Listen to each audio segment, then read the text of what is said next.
Hello friends, मैं आकांक्षा GK with आकांक्षा में आपका स्वागत करती हूँ।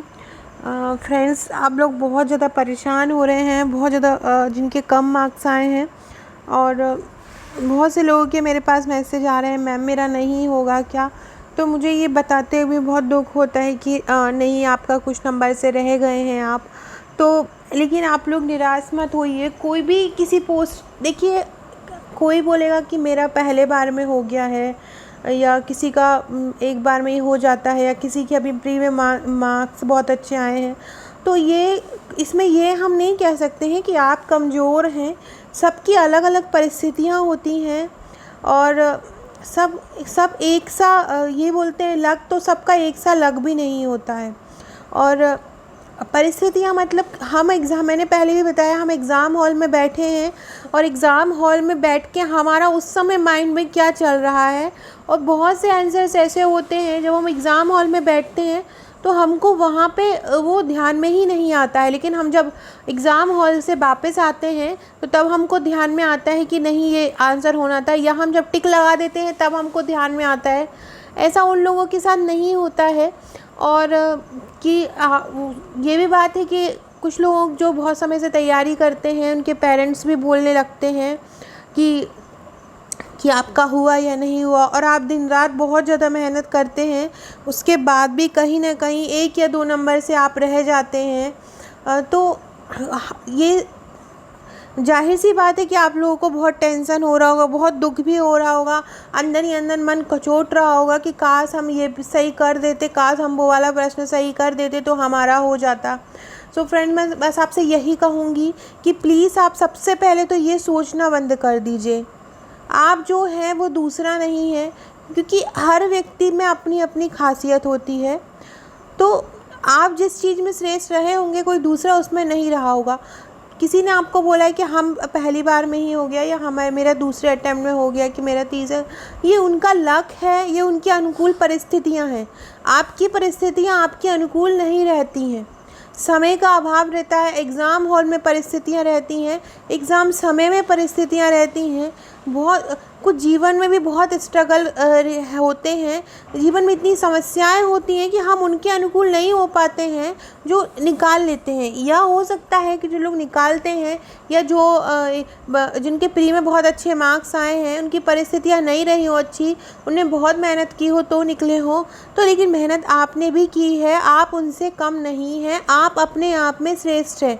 आप किसी एक कुछ नंबर के पीछे आप किसी से कम नहीं हो जाते हैं, और वो जिनके मार्क्स अच्छे आते हैं वो कोई बहुत होशियार नहीं हो जाते हैं आपसे।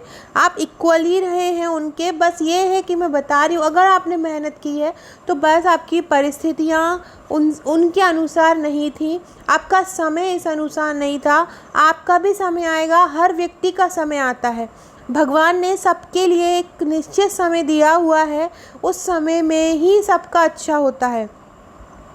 तो आप लोग बिल्कुल अपने मन से ये हताशा, निराशा बिल्कुल हटा दीजिए, टेंशन बिल्कुल मत लीजिए। MPPSC 2020 आने वाला है, तो उसके लिए लग जाइए। सबसे पहले मेरा चैनल सब्सक्राइब कर लीजिए, ताकि हम MPPSC प्रीलिम्स जो 2020 की तैयारी है मिल के कर पाएँ।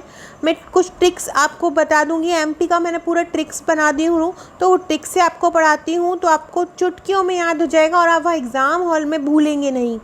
जैसा कि कभी कभी हम कुछ क्वेश्चन में भूल जाते हैं, किसी की बाउंड्री भूल जाते हैं, किसी का एरिया भूल जाते हैं, किसी का सन भूल जाते हैं, तो वो हम भूलेंगे नहीं। और अभी से ही करंट पढ़ते जाइए, रोज़ करंट पढ़िए, करंट बिल्कुल भी मत छोड़िए। हर दिन का करंट पढ़िए, ताकि करंट का जो बर्डन है एग्ज़ाम समय का वो ना रहे। हर एग्ज़ाम समय में हम सोचते हैं, जब भी हमारा एग्ज़ाम होता है, कि अब हम करंट अच्छे से कर लेंगे तो अब हमें साल भर नहीं पढ़ना पड़ेगा, तो अब हम एग्ज़ाम टाइम में इतना बोझ ले लेते हैं, अगली बार ऐसा नहीं करेंगे, साल भर पढ़ेंगे। लेकिन हम फिर वही गलती करते हैं और फिर वो नहीं पढ़ते हैं, करंट नहीं पढ़ते हैं, तो वो हमारा करंट का भी एक पोर्शन एग्ज़ाम के लिए हो जाता है।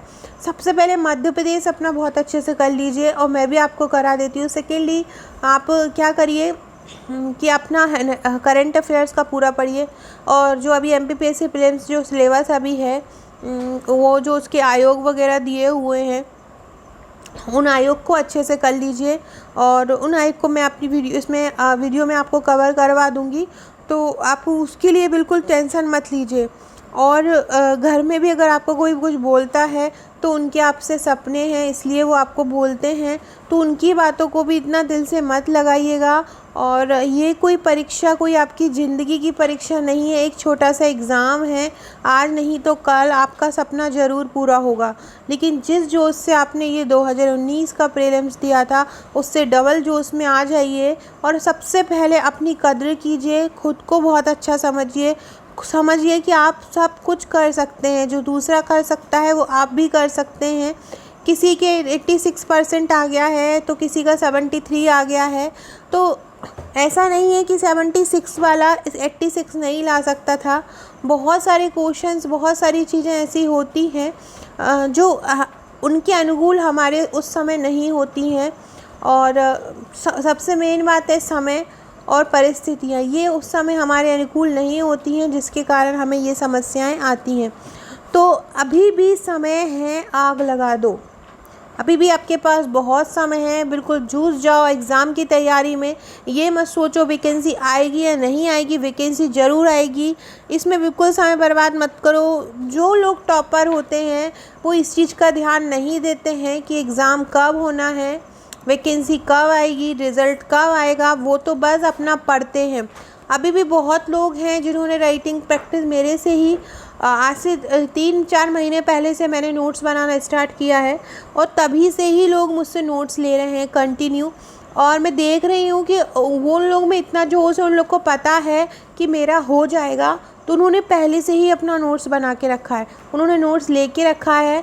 वो मुझे को क्वेश्चन भी लिख के बताते हैं, क्वेश्चन के आंसर्स लिख के बताते हैं, और उनको बहुत जोश है कि मतलब उनको बहुत जोश था, उनको तय था कि हमारा तो होना ही है, और हम क्यों अपनी मेंस की पढ़ाई को छोड़ें उस समय तक। और बहुत से लोग हैं जिन्होंने अब सख्ते में आए हैं, जब स्कोर कार्ड आ गया है तो अब उनको जागे हैं कि अब हमें करना है। लेकिन ऐसा मत कीजिए, करते जाइए। आप लोग भी जिनका थोड़े बहुत मार्क्स कम रह गए हैं, आप पहले MPBSC प्रीलिम्स की तैयारी कीजिए, साथ में आप मेंस की तैयारी भी कीजिए। जैसे कि मेंस MP है तो MP को इस तरीके से पढ़िए कि मेंस में भी कोई क्वेश्चन आए MP का तो आप कर पाएँ। सो फ्रेंड्स, आप बिल्कुल टेंशन नहीं लेना है, कोई भी परीक्षा आपको जज नहीं कर सकती। आपको क्या हो, एक छोटा सा एग्ज़ाम नहीं बता सकता है।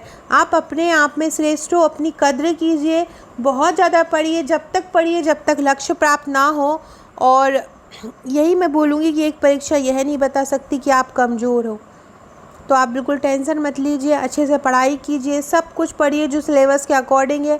स्मार्ट रणनीति से पढ़िए, स्मार्ट स्ट्रेटजी से पढ़िए, एक जगह पे पीछे मत भागिए, कोचिंगों के पीछे मत भागिए। सबसे पहले अपना आत्ममंथन कीजिए कि आपको क्या अच्छा लगता है, कैसे पढ़ना चाहते हैं, उस हिसाब से पढ़िए। और जब तक पढ़िए जब तक आपको सफलता ना मिले। सो फ्रेंड्स, यही कहना चाहूँगी बस मैं। फ्रेंड्स, ये मेरे मेंस के नोट्स हैं। अगर आपका प्रीलिम्स निकलता है तो आप ये मेरे नोट्स ले सकते हैं, हैंड रिटन नोट्स। इनकी प्राइस 8500 रुपये है। इसमें आपको 25 फाइल मिलेंगी, बाइंडिंग 21 रजिस्टर आपको बनाना है, क्योंकि 21 पेड ग्रुप हैं, उनके आपको 21 रजिस्टर बनाना है। पेड ग्रुप में जो दिया जाएगा वो आपको रजिस्टर में लिखना है। इन्हीं ग्रुप में आपको टेस्ट सीरीज स्टार्ट की जाएगी, और इन ग्रुप में आपको नए नए आंसर दिए जाएंगे। दिए इस नंबर पे आप मुझे व्हाट्सअप कर सकते हैं। So friend, all the best for your exam. और अच्छे से तैयारी कीजिए, अच्छे से पढ़ाई कीजिए, टेंशन बिल्कुल मत लीजिए।